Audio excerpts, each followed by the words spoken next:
Di zaman Romawi kuno, agama Kristen kerap kali disebut dengan ateis. Jadi zaman dulu itu, di zaman Romawi kuno itu, orang Kristen diolok-olok sebagai ateis. Jadi sungguh tidak masuk akal sebenarnya. Kenapa justru ya agama Kristen itu disebut ateis pada zaman Romawi kuno? Apa alasannya? Jadi kalau saya perhatikan ya, ateis itu dari dulu sampai sekarang itu berubah-ubah artinya. Zaman dulu orang Kristen disebut dengan ateis, kemudian zaman sekarang agama-agama lokal disebut ateis, kemudian orang yang tidak seiman dengan kita disebut dengan ateis, dan lain sebagainya. Jadi, yang tidak sependapat dengan kita disebut dengan ateis, kemudian yang tidak seagama dengan kita disebut dengan ateis, dan lain sebagainya. Jadi ada berbagai uh, stereotype ya atau citra ateis dari zaman ke zaman ya, berubah-ubah. Nah, yang jadi pertanyaan, kenapa bisa berubah-ubah? Apa alasannya? Kemudian kemunculan daripada apologet-apologet ya. Kalau kita perhatikan zaman sekarang ini banyak bermunculan apologet-apologet seperti apologet Kristen, apologet Muslim, ya ada Edis TV, Bang Juma, Don Ditan, dan lain sebagainya. Sebenarnya di zaman Romawi kuno itu, di zamannya Sokrates, Plato, dan sebagainya, sebenarnya mereka sudah ada istilah apologet. Apologet di sana itu kerap kali disebut ateis juga ya. Jadi emang dari zaman dulu ya, dari zaman dulu ya antar umat beragama itu sebenarnya sudah gotok-gotokan ya. Antara kepercayaan dewa dewi dengan agama Kristen zaman dulu sebenarnya sudah gotok-gotokan ya. Nah, yang jadi pertanyaan, kenapa mereka gotok-gotokan? Kenapa mereka saling klaim satu sama lain? Ada yang mengatakan bahwa ya Romawi kuno itu kafir, ada yang mengatakan bahwa agama Kristen itu ateis, dan sebagainya. Apa permasalahannya? Kenapa bisa seperti itu? Langsung saja kita ke pembahasannya. Zaman dulu, zaman Romawi kuno, pada saat itu agama yang dipercaya oleh negara itu atau yang diakui oleh negara itu adalah agama yang menyembah dewa-dewi ya. Jadi saat itu masih percaya tentang mitologi seperti dewa Zeus, dewa petir, dewa langit, dewa bulan, dewa tanah, dan lain sebagainya. Ada berbagai macam dewa-dewi. Nah, yang jadi pertanyaan, kenapa orang Kristen zaman itu disebut ateis? Kenapa orang-orang Romawi menyebut agama Kristen itu agama ateis? Apa alasannya? Karena orang Kristen saat itu tidak mau menyembah patung, sehingga disebut ateis. Kenapa? Karena zaman itu agama Romawi kuno itu sangat kuat saat itu. Ya, agama dewa-dewi saat itu sangat kuat ya. Dan punya badan hukum ya. Sementara agama Kristen saat itu nggak punya badan hukum. Mirip-mirip seperti di Konoha ya. Saat itu Kristen minoritas, di Konoha juga Kristen minoritas. Saya tidak berpihak pada agama Kristen ya. Kalau saya berpihak itu artinya saya terdoktrin atau terdogma gitu. Jadi saya tidak terdogma atau tidak terdoktrin. Di sisi lain saya sering mengkritik agama Kristen, tapi pada posisi seperti ini, kalau datanya seperti itu ya saya ungkapkan data yang sebenarnya ya. Jadi zaman dulu Kristen itu kerap kali disebut dengan ateis. Karena apa? Karena tidak mau menyembah patung dewa-dewi Romawi kuno saat itu, sehingga ya mereka mengatakan, kamu ateis ya. Kalian itu harus diusir dari Romawi kuno.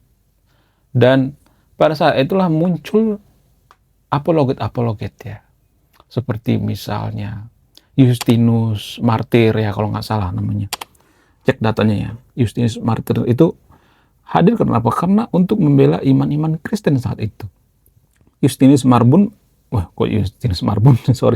Justinus Martir mengatakan agama Kristen itu tidak bertentangan dengan ajaran filsafat. Ilmu-ilmu filsafat nggak bertentangan kok. Agama Kristen itu nggak bertentangan dengan negara, enggak. Agama Kristen itu menyembah yang namanya satu Tuhan, yaitu Tuhan yang Maha Esa.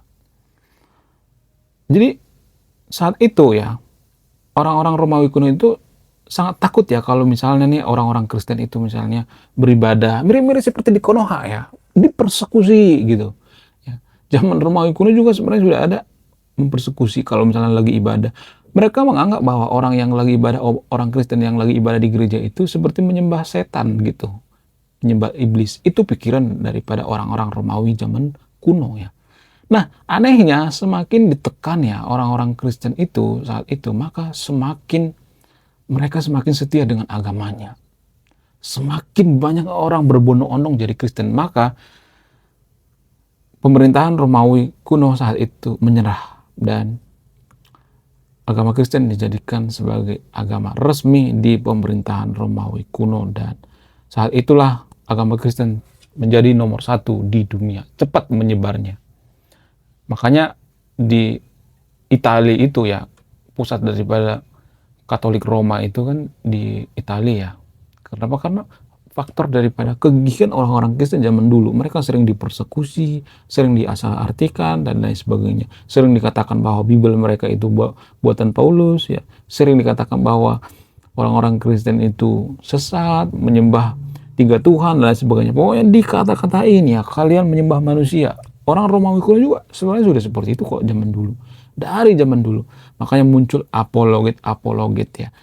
Kemudian ya, kalau saya perhatikan pengertian daripada ateis itu dari zaman ke zaman itu berubah. Contoh misalnya, zaman dulu orang Kristen dicap ateis. Zaman sekarang orang ateis itu Pak, misalnya nih kepercayaan lokal misalnya, ya agama-agama lokal dan sebagainya. Padahal kalau boleh jujur ya, agama lokal itu adalah agama tuan rumah. Justru agama-agama sekarang yang besar di Indonesia itu adalah agama yang berasal dari luar, dari Timur Tengah. Jadi kebalik-balik sebenarnya ya, otak orang Indonesia itu kebalik-balik. Justru tuan rumah agama lokal itu dicap sebagai ateis, padahal nggak semuanya agama lokal itu ateis.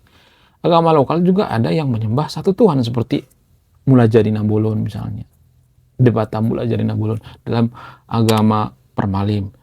Kemudian agama seperti Sunda Wiwitan juga ya, enggak semuanya tapi ada, tapi rata-rata memang animisme ya. Ya sebagian juga ada yang monoteisme sebenarnya. Cuman saya perhatikan di Indonesia itu justru agama lokal itu yang seperti anak tiri ya. Padahal mereka tuan rumah. Seperti mereka punya rumah tapi ya mereka disingkirkan dari rumah itu. Itu yang jadi permasalahannya. Dan kita durhaka pada nenek moyang kita sebenarnya, leluhur kita. Ya, kalau saya mengatakan seperti pasti ada yang mengatakan, oh berarti secara langsung lu menyuruh menyembah pohon. Nah, ini logical fallacy yang sangat parah. Jadi kalau ada yang mengatakan bahwa lu menyembah pohon ya, sama seperti misalnya orang-orang Kristen ada patung Bunda Maria, orang-orang Buddha ada patung Siddhartha Gautama ya.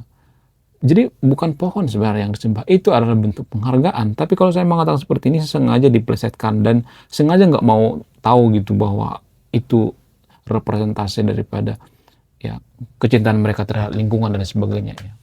Bahkan ya saya melihat di Indonesia itu sesajen ditendangin coba. Sesajen dihambur-hamburkan. Itu artinya bahwa kita dalam beragama itu sudah mengalami yang namanya penurunan intelektual, artinya kita semakin tolol dalam beragama di zaman sekarang ini. Mohon maaf ya agak kasar ya. Biar apa? Biar orang-orang pada sadar apa yang saya katakan ya.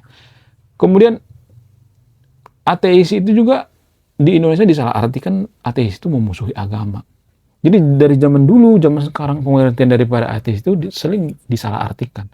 Ateis itu di Indonesia itu sering diartikan memusuhi agama. Padahal ateis itu tidak mengenal yang namanya Tuhan, tidak mengenal yang namanya agama. Jadi bagaimana mungkin ateis memusuhi agama sementara dia tidak mengenal agama? Coba logikanya di mana coba? Coba kita berpikir logika dulu sebentar. Jangan ya ada stereotip di pikiran kita bahwa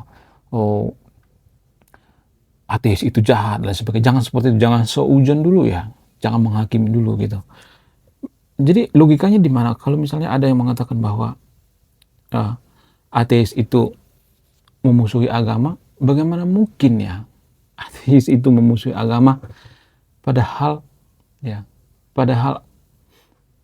mereka tidak mengenal yang namanya agama. Mereka memusuhi Tuhan, tidak mengenal yang namanya Tuhan dan lain sebagainya. Jadi zaman sekarang ini juga saya melihat bahwa ya ateis itu dianggap yang tidak seiman dengan kita, tidak seagama dengan kita. Jadi ini semacam logical fallacy yang sangat-sangat parah menurut saya pribadi ya. Kemudian ateis di Indonesia juga sering dikatakan bahwa karena gara-gara ateis negara kita tidak maju, gara-gara ateis negara kita terbelakang dan lain sebagainya. Tapi pada faktanya justru negara-negara seperti negara Skandinavia, negara yang persentasenya banyak orang yang tidak beragama, agnostik dan lain sebagainya, justru mereka lebih maju ya. Angka korupsinya sangat rendah ya. Tapi justru saya melihatnya di negara kita itu negara si paling beragama, ya dikit-dikit agama, ya dikit-dikit semua dihubungkan dengan agama. Mau ngapain juga dihubungkan dengan agama. Sekolah ada agamanya, minuman ada agamanya, ya semua hal ada agamanya.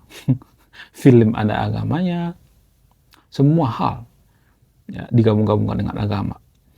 Apakah ini bermasalah? Ya sangat bermasalah ya. Kalau saya perhatikan ya, kita itu tidak cocok dengan negara demokrasi. Muslim itu nggak cocok dengan negara demokrasi. Kenapa saya mengatakan seperti itu? Gini guys ya, karena agama Muslim itu kan menyeluruh ya, rahmatil alamin ya.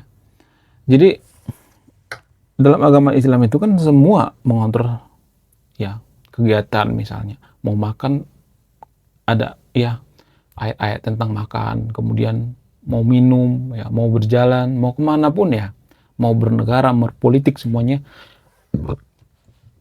ada ayat-ayatnya gitu, ada anjuran agama gitu untuk menggabungkan ya. Jadi agama Islam itu nggak bisa disekulerkan, susah disekulerkan. Hanya Turki lah yang berhasil menjadikan negara mereka sekuler ya, mayoritas Islam ya. Hanya Turki lah. Kenapa bisa seperti itu? Ya karena seperti yang saya katakan tadi, itu sangat susah ya agama Islam itu memisahkan antara politik dengan agama ya. Karena apa? Karena sudah polanya seperti itu ya, sudah dari sononya seperti itu, sudah DNA daripada agama Islam itu tidak boleh dipisah dengan politik. Kenapa? Karena Nabi daripada agama Islam itu banyak yang merangkap jadi tokoh politik. Jadi susah ya dipisah. Nah, karena susah dipisah, maka mereka tidak mau menjadi negara sekuler. Biasanya negara yang sekuler itu ya, biasanya orang-orang yang berpaham komunis. Ya, biasanya seperti itu. Seperti misalnya China ya, Vietnam misalnya. Mereka tidak peduli dengan agama. Mereka memisahkan agama dengan negara. Ya, tidak ada urusan agama dengan negara. Mereka menganggap bahwa agama itu privasi. Sementara ya, di Indonesia banyak orang menganggap bahwa agama itu bukan privasi. Itu masalah publik. Ya. Biasanya kalau mereka kalah berdebat, mereka akan mengatakan, oh agama itu privasi. Tapi kalau selagi mereka menang, mereka tidak menganggap bahwa agama itu privasi. Jadi semacam standar ganda, semacam ngebunglon ya. Susah emang negara muslim itu jadi negara demokrasi. Susah banget.